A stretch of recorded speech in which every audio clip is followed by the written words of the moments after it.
ဒုစပတ်မှာဖိုတိုပို့သွားရရင်လည်းမျက်မှောင်ဝင်လောက်ခဲ့တဲ့ vlog ပါဒီပါဝါလည်းပြန်စစ်ဆရာရှိတယ်မျက်မှန်လည်းအသက်လောက်ရမယ်ဆိုပြီးတော့ဆိုင်နေရွေးနေတော့မှဒုစပတ်သွားရင်လည်းအိုက်ဆိုင်လေးကိုတွေ့ရနေဝင်ကြည့်ခဲ့ရပါတော့နော်အိုက်ဆိုင်မှာလေ sunglass တွေကိုရိုး glass တွေကိုအကုန်ရှိရအောင် shade တွေလည်းမျိုးစုံ trendy ဖြစ်နေရအကုန်ရရပါတော့ glass တွေလည်းမဟုတ်ဘူးဒီလို water bottle တွေကို customize လုပ်လို့ရတယ် engrave လည်းလုပ်လို့ရရပါတော့ပြီးတော့သူတို့မှာ lipstick eyeshadow brush တွေ color cosmetic တွေလည်းထုတ်တယ်ပေါ့နော်ပြီးတော့ shade တွေဆိုလို့ရှိရင် black တခုတည်းမဟုတ်ဘဲနဲ့ဒီလိုမျိုး colory snake shade တွေလည်းရှိတယ်ပြနေတဲ့ဟာဆိုလို့ရှိရင်ပန်းရောင်မို့လို့တလောကလုံးပန်းရောင်လေးမြင်နေရ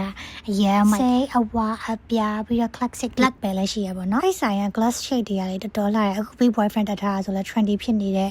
shape တစ်မျိုးပေါ့နော်ဒီမှာလေးအဲ့လိုရွေးစရာအရမ်းမိုက်တဲ့ shape တွေအများကြီးပဲရောင်တွေကလည်းပုံမှန်လိုမျိုးအဖြူအမဲတယ်မဟုတ်ဘူးနော်ပန်းရောင်တို့အနီရောင်တို့ကြသွေးရောင်စိမ်းရောင်လို့အစုံရှိတယ်ဈေးကလည်းတော်တော် fair ဖြစ်တဲ့ထဲမှာပါတယ်890လောက်ကနေ2000ကျော်လောက်ထိပဲရှိတယ် glass ဝယ်ရင် power လည်း free ဆက်ပေးတယ် free ဆက်ပေးတာရောစစ်ကိုစစ်ရမှာမို့လို့ရောကျွန်မကတော့စစ်လိုက်ပါအောင်မေး glass ကကြတော့ blue rays ထည့်လို့ရတယ် sunglass အတွက်လည်းထည့်လို့ရတယ်ပေါ့နော် blue rays ထည့်လို့ရှိရင် plus 1500လောက်ပို့ပေးရပါတယ်ပြီးကတော့